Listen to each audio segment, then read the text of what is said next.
Paths of Glory is the 8th episode of the 27th season of The Simpsons, directed by Stephen Dean Moore, and I really enjoyed this one.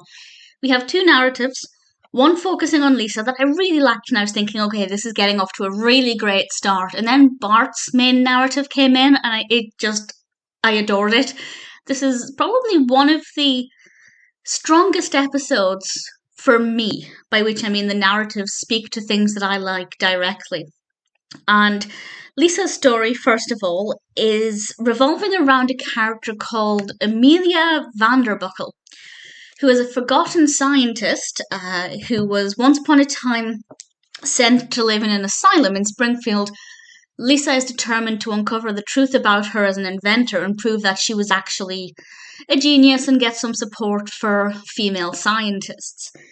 And I won't say exactly how it plays out, but I really enjoyed that one, and I loved the scene in the asylum. I'm very much a fan of, well, I'm a fan of anything that addresses mental health because it's one of my favourite topics to read about, to study, but the horror fan in me loves anything that's set in an asylum.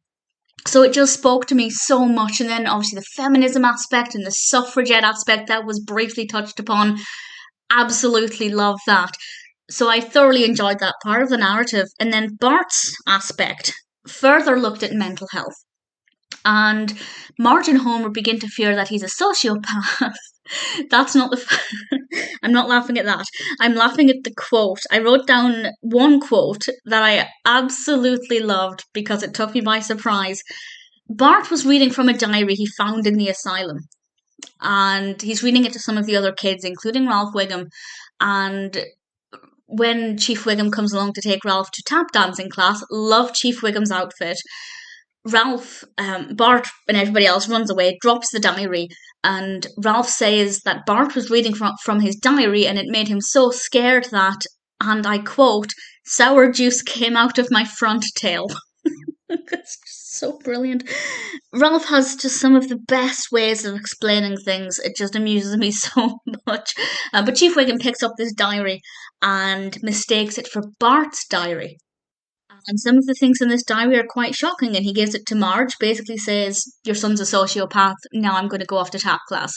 And Marge and Homer kind of tackle this with a sociopath quiz, which is probably not the best way to diagnose somebody.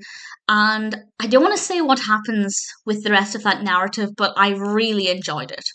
I thought it was unpredictable. I loved the other characters that came into it. I thought it was done relatively sensitively, but also at the same time, maybe not. So if anybody watching the episode who perhaps knows somebody who is a sociopath, somebody close to them, somebody they love, then they might think that it's not the most sensitive approach, and I could understand that. But at the same time, I think it was done in a way that was very eye-opening and very fascinating. And I really thoroughly enjoyed it.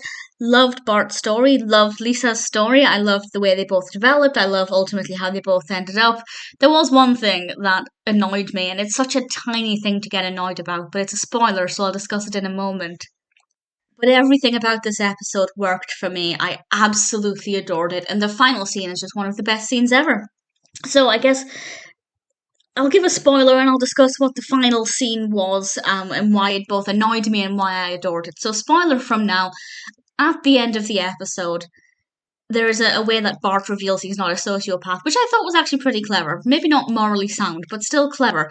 And Bart goes home without his parents knowing. And I know it's The Simpsons, and I know it's not reality, but there was just something about the fact that this 10-year-old boy had been sent home on his own. I mean, maybe he was chauffeur-driven, but either way, sent home without his parents knowing, having spent time in some kind of young person's mental health clinic.